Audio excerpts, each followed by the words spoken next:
Rolling. Okay, great. Thank you for having me, Seth. My name is Jeremiah Lindemann, and today I'm going to talk to you about stigma around addiction and the opiate epidemic. Myself, I live in Colorado. I have a career in software, working with mapping. I work for a company called Esri, and I work with mapping and helping agencies map all sorts of stuff. But I'm going to talk about more of a personal advocacy effort that I had and show you one specific map about celebrating lost loved ones around stigma, and also want to talk about just some other general maps out there. And it's kind of more of a personal story for me and how I got started. I just took a couple of screenshots. As we're coming out of the pandemic, overdose are increasing. So these are all screenshots of the news reports that have just happened, or in 2021, and uh, the overdoses are increasing. It's been going up, ever since the early 2000s, but 2020 was especially bad, and I think you're going to see a lot more of that come out of, in relationship to the pandemic, and mental health is going to be a big issue. So I just want to say, this is an issue that's not going away. If anything, it's getting worse, and I think it's something we all need to be paying attention to a bit more.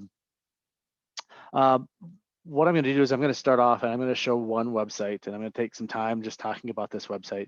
Any of you can access it by going to memorial.nse.org. So the National Safety Council has been very gracious to really host this map that I started several years ago, and they kind of run with it now. But it's very relevant and an important way to kind of break down stigma. So you can go ahead and take a look at the website. This is, if you go to memorial.nsc.org, it will take you there. You can also open up the full map, which I'm going to show you right now, which is just a more of a full picture. And what this map is it really is a memorial of people that have been lost to addiction, and primarily opiate addiction. Every point on here represents a person, and these people have been added by their family members. So what I can do is I can click on any family member, and this is Isaac, and we can see that he was just added, time of recording, just a few weeks ago, from being lost. A lot of times families lose someone, and they're just so lost, and they're looking for answers, and they might find the website and find out more about them. And we can see more about what he did and how he was a great worker, and what he did, and maybe what made that person special. And you can click and you can look through several of these stories to see people, and what made them special, and how in many cases families are grieving. The map is very interactive. So as I zoom and pan around on the map, this panel is going to show me just areas that people represent that where I'm zoomed at on the map. So I know that, for instance, Keystone is in Pennsylvania, so I can zoom into the Pennsylvania area and just scroll through and look at just hundreds and hundreds of stories. And to date, there's about 3,000 people that have been added to this map. Again, every person on this map is a story that has been added to it. So I think a lot of times we see statistics on the on the news, and we see graphs and bar charts about overdoses getting worse.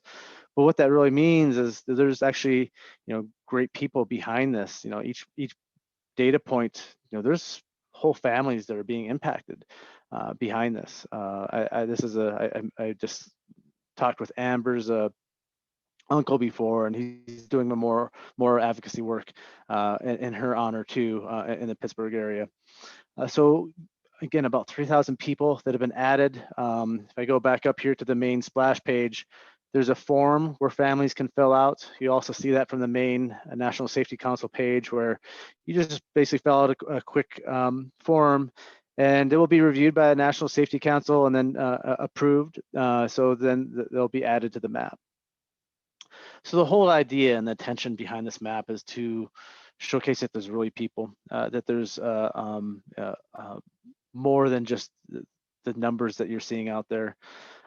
Also, stigma. There's oftentimes a lot of stigma that goes along with addiction. Like you hear common phrases of, oh, they're just a bunch of druggies, or they made their choice.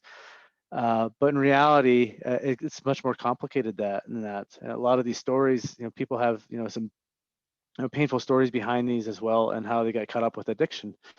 And really, there's lots of people can fall to addiction, and ultimately end up on the map. As I'm kind of zooming around to Colorado, where I am, seeing some sad stories too. Seeing a lot of siblings that have been added to the maps as well, and appearing. But if I go all the way down to the bottom of the map, as I get into Colorado and Wyoming area, the reason why I started this map is because my little brother, unfortunately, is the very first dot on it, and that was really the impetus for getting started with this map, and wanted to break the stigma. I had talked to some other folks in Colorado, and I met my brother's name was JT. JT was my best friend at my wedding. He just had a personality that lit up a room whenever he walked in. So he's greatly missed by that. And I didn't talk about, it's kind of hard to say I lost a brother to addiction. So I didn't talk about it for several years. But as I started seeing this more and more in the news, I wanted to get involved. And this is one of the ways I got involved. My brother's name was JT. Ironically, I met JP's mom, who was the second person on the map, and she said, "There's really got to be some way that we have to celebrate these people that we lost." And that's really kind of the idea of how this map got going, and got going slowly in Colorado, and just started growing over time. And there were some news reports that got out there to break this. So I encourage everyone to take a few moments, look at this map, look at the thousands of stories, zoom in. Every state has at least a couple people now on it. So it's not isolated to, any certain person, type of person, geography. I think people will pay attention to the local stories, especially when they're in their area a little bit more. So take some time on the map, and learn more about addiction, and that really great people are being lost, and there's lots of families that are probably haven't added their loved ones to this, that are just kind of quietly going through this mess alone. So that's really the main thing I wanted to talk about today was addiction and stigma. And if you can just take some time investing about these stories, and realize that it may not be who you think it is, and everyone deserves a chance to try and get through this, and we have to kind of rewire all of our mindsets into being able to help folks. So that was one thing I wanted to talk about today. Just I wanted to talk about a couple other things real quick. As I mentioned, I have a career in mapping. I've been trying to do other maps around this. We had something called the Opioid Mapping Initiative, where we're trying to get a bunch of cities and counties that we're trying to map, localize more data. You can read more about that. But one of the things that came about that, you can Google the Opioid Mapping Initiative. But one of the things that came out from that, and there's a lot of information on the Opioid Mapping Initiative site, but we have this naloxone map. So naloxone is a drug that can basically reverse an overdose. So we recommend people carrying this, especially if you might be taking opiates for some type of pain. Make sure you and your loved ones have this in case of accidental overdoses. But also if if you're worried about anyone else. The splash page, when you open this up, has another great film that is much more around stigma, and kind of showcases a short story about a family going through this, and the importance of naloxone. Naloxone in many cases is free, where you can get it, or you can get it. Oftentimes there's a lot of states that are trying to get this prescribed when you get an opioid prescription as well. But what we're seeing here is a map, a national map for where you can get naloxone. So we've partnered with a lot of major pharmacies like Walmart and CVS and Walgreens, who have their data on here. And then it's not a complete data set, but a lot of we've gotten data from other states, like Colorado is one, where other localized pharmacies and harm reduction centers have their locations on this map as well. So I want to use this as a resource too. If you've been down this path, you really want to think about, carrying naloxone. I don't know of anyone right now in my life that is at risk, but I always carry it around my backpack, and have it in my car. And there's just way too many cases of overdoses happening, that you never know if you can be someone that can be that life bridge.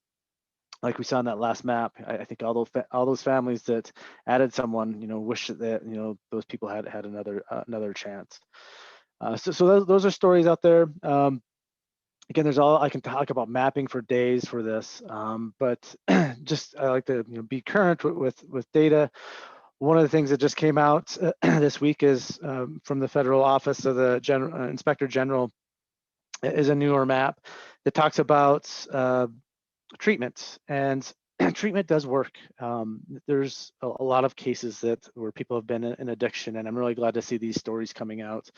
But this is kind of a newer map that has a lot of information in here about death rates and so forth. But they also have mapped out treatment facilities and where you can go if you're seeking help too. So we started off with a really sad map that I wanted to share of the celebrating lost loved ones, but you really wanted to end with, prevention, talking about naloxone, talking about access to treatments and where you can go for that as well. So, thinking about, there's lots of resources out there to get folks help if they seek it.